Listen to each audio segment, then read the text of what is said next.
English চ্যানেলে দুর্ধর্ষ এক অভিযান চালিয়ে রাশিয়ার একটি ছদ্মবেশী তেলবাহী ট্যাঙ্কার আটক করেছে ব্রিটিশ সামরিক বাহিনী।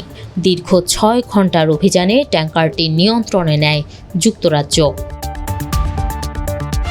যুক্তরাজ্যের প্রতিরক্ষা মন্ত্রণালয় জানিয়েছে, ১৪ জুন ভোরে ইংলিশ চ্যানেলে আটক করা হয় স্মিরতস নামের একটি তেলবাহী ট্যাঙ্কার। এটি ক্যামেরুনের পতাকা উড়িয়ে চলাচল করছিল।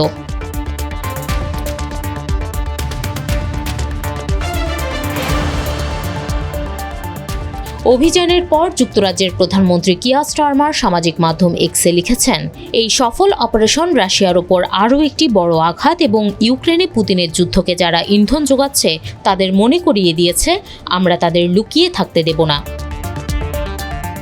ব্রিটিশ প্রতিরক্ষা মন্ত্রী ড্যান জার্ভিস এক বিবৃতিতে ব্রিটিশ সশস্ত্র বাহিনীর প্রশংসা করে বলেন, এ ধরনের অপারেশনের জন্য দক্ষতা, পেশাদারত্ব এবং সাহসের প্রয়োজন। আমি আমাদের সশস্ত্র বাহিনীর কর্মী এবং এর সঙ্গে জড়িত সবার প্রতি শ্রদ্ধা জানাই। তিনি আরও যোগ করেন, ইউক্রেনে যুদ্ধ চালানোর জন্য রাশিয়া এই ছদ্মবেশী নৌবহরের ওপর নির্ভর করে। আমাদের এই অভিযান পুতিনের অবৈধ যুদ্ধের ওপর একটি বড় ধাক্কা।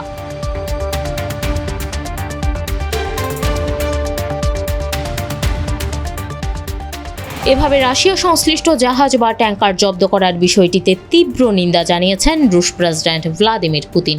তিনি এই ধরনের পদক্ষেপকে সরাসরি জলদস্যুতা বলে অভিহিত করেছেন। ইউক্রেনে রাশিয়ার ৪ বছরেরও বেশি সময় ধরে চলা যুদ্ধের খরচ মেটাতে তেলের রাজস্ব একটি অত্যন্ত গুরুত্বপূর্ণ উৎস। আন্তর্জাতিক নিষেধাজ্ঞা এড়াতে রাশিয়া শত শত জাহাজের একটি গোপন বা ছদ্মবেশী নৌবহর ব্যবহার করছে বলে ধারণা করা হয়। এই নিষেধাজ্ঞা ফাঁকি দেওয়া চক্রের বিরুদ্ধে কঠোর ব্যবস্থা নেওয়ার অঙ্গীকার করেছে যুক্তরাজ্য ও অন্যান্য পশ্চিমা দেশ।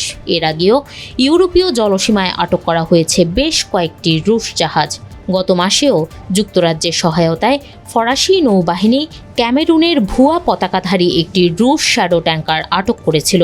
গত জানুয়ারি মাসে ফরাসি বাহিনী দ্য গ্রিঞ্চ নামের আরেকটি সন্দেহভাজন রুশ ট্যাঙ্কার জব্দ করে। যুক্তরাজ্যের প্রতিরক্ষা মন্ত্রণালয়ের তথ্য অনুযায়ী ব্রিটেন এ পর্যন্ত রাশিয়ার ৫০০-র বেশি জাহাজের ওপর নিষেধাজ্ঞা আরোপ করেছে। এই পদক্ষেপগুলোর বাস্তব প্রভাবও দেখা যাচ্ছে। ২০২৪ সালের তুলনায় ২০২৫ সালে রাশিয়ার তেল ও গ্যাস খাত থেকে অর্জিত রাজস্ব প্রায় ২৪% হ্রাস পেয়েছে।